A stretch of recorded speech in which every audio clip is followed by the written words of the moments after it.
अस्सलाम वालेकुम दोस्तों, कैसे हो? उम्मीद है कि सब खैरियत से होंगे। अल्लाह आप लोगों को ऐसे ही खुश रखे। चलिए आज के किस्से की तरफ बढ़ते हैं।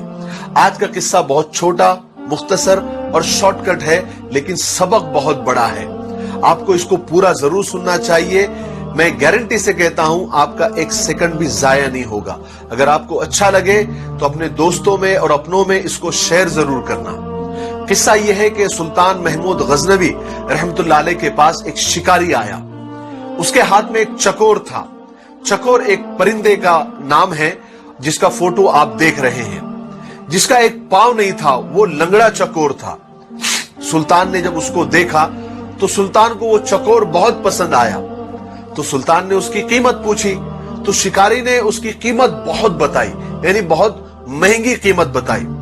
सुल्तान हैरान हुआ और शिकारी से कहा कि भाई ये तो लंगड़ा है, इसका एक पांव भी नहीं है, इसमें ऐब है, तुम इसकी इतनी कीमत क्यों बता रहे हो, इसको इतना महंगा क्यों बता रहे हो? तो शिकारी ने जवाब दिया, सुल्तान ये चकोर में एक खास बात है, वो मैं आपको बताता हूं। देखिए सुल्तान, मैं जब भी शिकार पर जाता हूं तो इस चकोर को साथ में लेकर जाता हूं और इसको जाल से बांध देता हूं, और ये चकोर अजीब अजीब आवाजें निकालता है। कभी रोने की आवाज, कभी हंसने की आवाज, कभी गम की आवाज, कभी दर्द भरे आवाज। तो इसकी आवाजें सुनकर ये अपने साथी चकोरों को बुलाता है, अपने कौम के चकोरों को बुलाता है, और इसकी अलग अलग आवाजें सुनकर बहुत सारे चकोर इसके पास आ जाते हैं और जाल में फंस जाते हैं। और फिर मैं उन चकोरों को पकड़ लेता हूं, उनको बेचता हूं, और इसकी इसी टैलेंट की वजह से मैंने बहुत सारे पैसे कमाए हैं, बहुत सारे चकोरों को फंसाया है, तो इसमें यह टैलेंट है।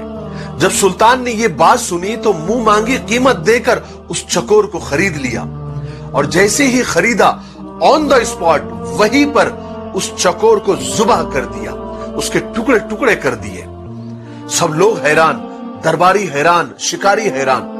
शिकारी ने हैरत से पूछा कि सुल्तान, आपने इतनी महंगी कीमत देकर, मुंह मांगी कीमत देकर इस चकोर को खरीदा और उसको जुबाह कर दिया, उसके टुकड़े टुकड़े कर दिए, क्यों? तो सुल्तान ने उस वक्त बड़े तारीखी जुमले कहे जो हम सबको याद होने चाहिए, जिंदगी भर याद रखने चाहिए। सुल्तान ने कहा, जो दूसरों की दलाली के लिए अपनों से गद्दारी करता है उसका यही अंजाम होना चाहिए, उसको जुबाह कर देना चाहिए, उसको कत्ल कर देना चाहिए। उसका जिंदा रहने का उसको हक नहीं है। उसका जिंदा रहना अपनों के लिए और अपनी कौम के लिए वबाले जान है।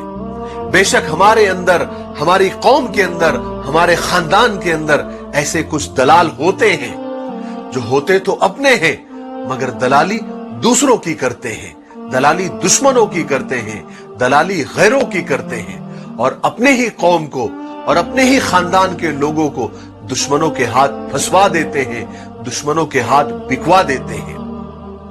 मुझे इसी बात पर इकबाल अशर साहब के कुछ अशार याद आ गए। वो फरमाते हैं कि सिमट के रह गए माजी के दास्तानों तक, हुदूद जात से आगे निकलने वाले लोग। सितम तो ये है कि हमारी सफों में शामिल है, चिराग बुझते ही खीमा बदलने वाले लोग। हमारे दौर का फिरौन डूबता ही नहीं, हमारे दौर का फिरौन डूबता ही नहीं, कहां गए पानी पर चलने वाले लोग। अल्लाह हमारी कौम के दलालों से और हमारे खानदान के दलालों से हम सब की हिफाजत फरमाए। मुझे दुआओं में याद रखें। अस्सलाम वालेकुम।